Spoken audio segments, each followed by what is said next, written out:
Okay. Um, I just try to. It's good to start. Sometimes it's good to start fresh. You know, you start something and then you're like, oh, I said the wrong thing. I made a mistake. I shoot from the hip. I'm never gonna do these things with a lot of planning. I got one class I do want to do kind of in the field. It's not gonna be in the field. It's gonna be on my porch.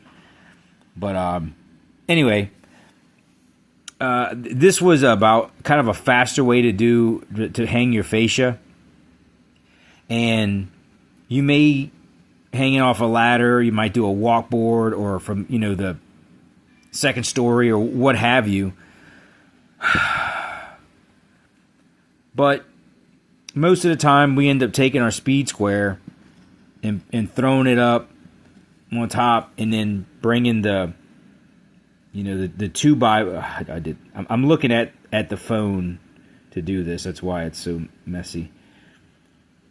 But and then you throw you push it up or pull it down until it touches that right here, and you're planing, and then you nail it off.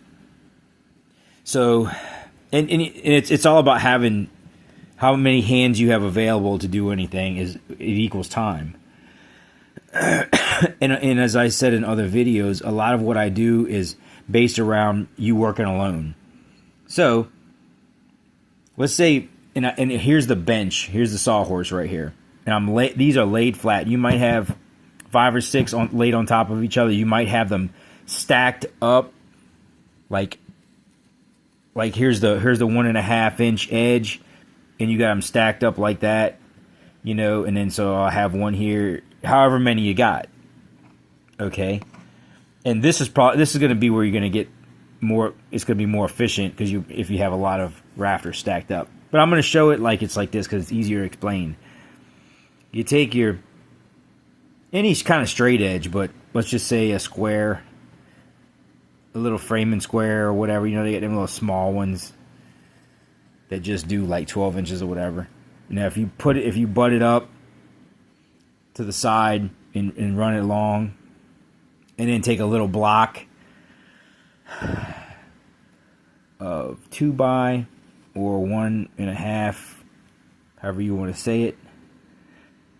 And okay, I didn't get it all the way. I didn't get that. This is the key, is where it kisses into it right there at that point. And then you can just drop your square or whatever you want and put your mark here, and then drop your block. I say drop, but the point I'm trying to get to is you're trying to get this mark of where, right there. Okay, so now let's look this way at the stack of rafters. So let's say we go to here's the stack, and we're looking at it from the side, and so, oh God. Let me just, I'm going to do this. I'm not going to look at it, so I don't know what the camera's pointing at.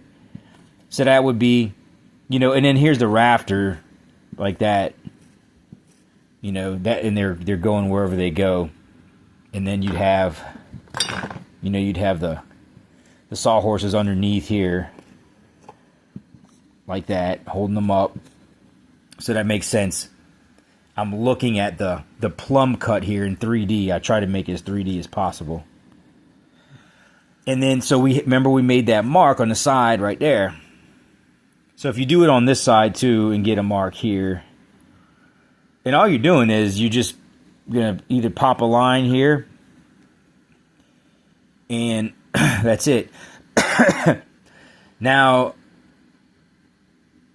we all agree that having these rounded edges on this framing stock can be a pain in the ass because it's really hard to see where exactly, if I put my fascia or whatever it was, any 2x up to this, it's going to be a little bit of a pain to see whether it's planing with that line, depending on, you might be up here, in the second story holding it with your hand.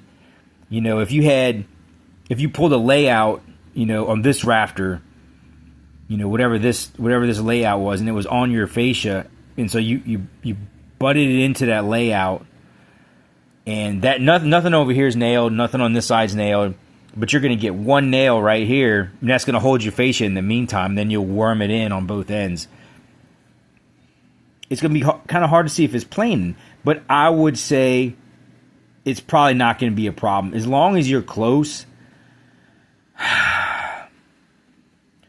As long as you're close, it shouldn't be too bad. And if you have that layout, one thing that you can do is just hand tack a nail, you know, from your mark on your fascia. Now you'll have that layout. Go 3/4, tack a nail in at the top, and put it maybe where all you got to do is kind of give it one tap, and you're going to have a 1/4 to an 8 ball is going to be in the fascia end here. And then you can go down, maybe 2 or 3 down and really get this one dialed in.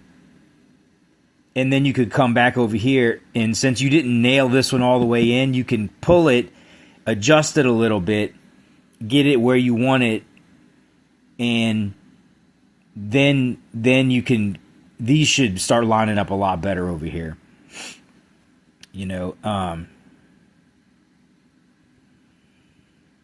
Yeah, I think that would save some time. I've never actually done that, but I think I might give that a try on my next time I have more than 5 rafters on each side of a overframe or something. I don't do big projects anymore, but if I get one, I'm definitely going to use this method.